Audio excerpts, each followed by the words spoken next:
The Selfish Path to Romance. Download Chapter 1 for free at drkenner.com.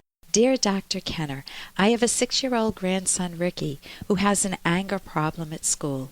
The principal has asked us to move him to a special school where teachers can deal with him more one-on-one. Ricky's teacher doesn't want him to leave. As grandparents who take care of him, what can we do at home to help him manage his anger himself? Now that's great, because you can't manage his anger, but to have Ricky manage his own anger, that's a great question. At home, he is rarely stubborn. Okay, now you have a problem, because how are you going to help him manage his anger if you don't see it?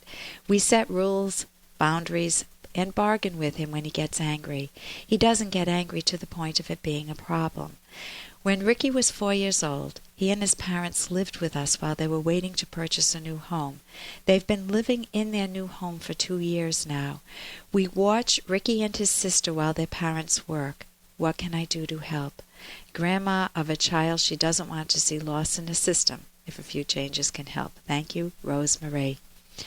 Rosemarie, you're a very caring grandma to write this, because you're trying to make an effort to help Ricky not fall between the cracks. And you can see that happening. And it does happen early on with many kids. And many times they don't catch up. Many times they don't know how to make themselves into better people or to value themselves, or they feel very low self-esteem because they're put in special classrooms or a particular teacher didn't like them, and they don't know how to regroup. But before we get to the question of how to help Ricky deal with his anger, let's look at anger itself. What do you do when anyone gets angry, whether it's your grandson, your husband, your boss, your friend, or yourself? In order to figure out how to manage anger, or how to help Ricky manage anger, first you need to know the precise cause of anger. And that means you need to do some detective work. You first need to ask, if you're feeling angry, what am I feeling now and why? Now that's good for Ricky to know too. And since you know it's anger, then you need to know that anger has to do with things not feeling fair. Anger tells you it's an injustice issue. Something's unfair. So ask yourself, what feels unfair? Ricky can learn to do this too. What's feeling unfair to me right now? Now you might have some anger. You might feel, I'm furious at my daughter because she doesn't pay enough attention to her son, Ricky. It's not fair that she has a child and then dumps him on me because she goes off and works. This is her responsibility. Ricky is having lots of problems now and she's too busy to pay attention to them. Notice, if this were the case for you and your anger is intense, then you know that this is an important value to you. That's what the intensity of anger would tell you, or of any emotion. You can then ask, why does this mean so much to me? And you may say, well, my daughter spends more time with her friends than she does with Ricky, her son, and that makes me feel angry. You may also notice some insecurity and sadness. I feel like a failure as a mom when my daughter just ignores Ricky, her parenting responsibilities. Okay, so that's just an example in your life, and it may not match the facts in your life, but how to explore your own anger. Now we can help Ricky. Hey, I got to interrupt this because we've got to pay some bills. 30 seconds, that's it. A very quick ad, and then Ellen will be back. Romance. I wish I knew more about what girls want from a relationship. Boy, I wish I knew more about what I want. Where's that ad I saw? Here it is.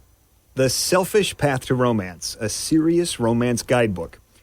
Download Chapter 1 for free at selfishromance.com and buy it at amazon.com. The Selfish Path to Romance.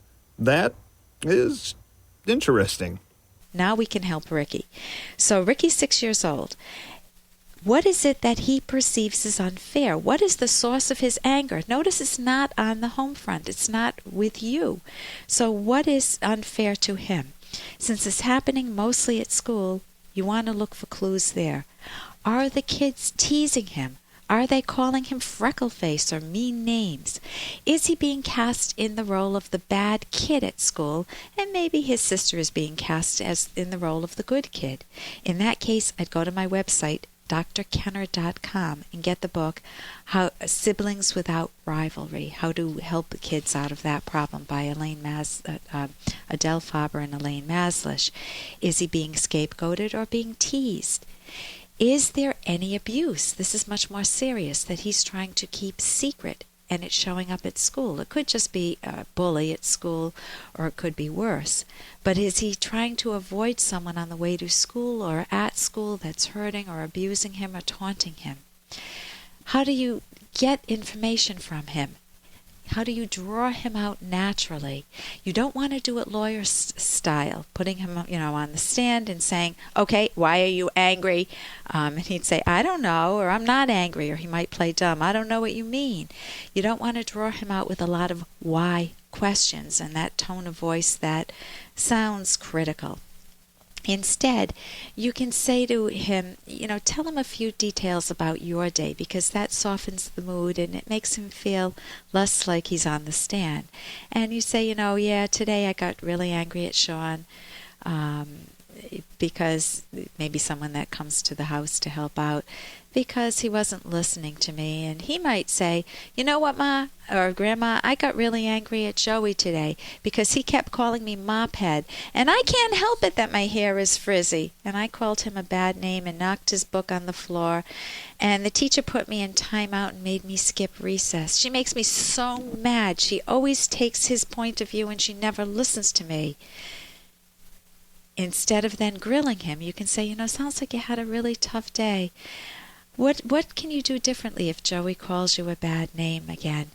And then you can help him work through alternatives. Maybe just go to the teacher then. Instead of, if Joey calls you mophead, then go to the teacher and let her know that. So you want to help him learn how to be assertive rather than aggressive. You want to help him work with the teachers. You want to draw him out and help him connect with friends better, so that school is a place that's easy to be at. And he may have family issues. He may be very upset with his mom. He may feel abandoned by her, and he has to go to your house every day. And even though you're really nice, he may not like it. So the more kids get to express what's heartfelt for them, what's deep down and true for them, the less you'll see them acting out their pain and their frustration.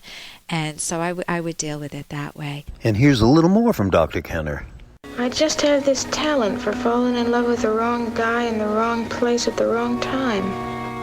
Well, how many guys were there? 3. The last one was the manager of a finance company back home in Pittsburgh. They found a little shortage in his accounts, but he asked me to wait for it. And that's from The Apartment, an older movie. What about dating? What if you feel like you're always making the wrong choices, and it's the wrong guy, the wrong place, the wrong time, and it happens repeatedly? It's really hard to know how to go about dating. And as I mentioned, later on in the show, I'll be talking with Don Kiefer on this very topic. But you want to look for character traits. And we all do this naturally. You want to look for a person who's honest. If they're cheating, or if they're not leaving a tip when they should leave a decent tip because you got very good service, that's important. You want to look for somebody who says they're going to do what they're going to do. I can remember a guy telling me he's going to pick me up for a date, and I got all dressed up and ready and waiting, and he never shows up. He had better things to do that night. That's very painful. He's crossed off my book. He's not going to be someone that I enjoy. You want to look for someone who has a mind of their own, meaning someone who, when you ask, what do you want to do, it's not that they run roughshod over you and say, well, we're definitely going to see this adventure killing movie, and you don't want to do that. But they do have an opinion, and that you can both put stuff on the table and talk about the things you both enjoy, and then figure out where to go from there. And you also want someone who's productive. If they're always saying, hey, can you foot the bill again for me? And you just constantly feel like you're being taken advantage of, you don't want that either. So those are primary virtues, real good character traits that you want in a lasting partner. And you need to actually look for those. You need to look for those by how the person makes you feel inside. You need to look at what they say, what they do. And as I mentioned earlier, all of the body language and tone of voice. And what's wrong with adventure movies? Adventure movies can be a lot of fun, as long as that's not the only thing on your menu. You want to be able to speak up. If you don't like adventure movies, don't go to them. So you need to be able to have the communication between you open. And many couples don't have that. Many long-standing married couples don't have that. For more Dr. Kenner podcast, go to drkenner.com and please listen to this ad. Here's an excerpt from The Selfish Path to Romance, the Serious Romance Guidebook by clinical psychologist Dr. Ellen Kenner and Dr. Edwin Locke. Encourage your partner to pursue his or her values. You do not want your partner to ever give up important values, assuming they're not irrational values, such as taking illicit drugs, being abusive, or having an affair. Neither partner should ask the other to give up valued activities or valued friends, assuming the friends are not unpleasant or dishonest people. This principle applies to all important values held by your partner, but especially the most essential ones, such as a career. Encouraging your partner to act to achieve important values, but also helping your loved one to maintain the proper attitude toward those values is part of living up to this principle. You can download Chapter 1 for free by going to drkenner.com, and you can buy The Selfish Path to Romance at amazon.com.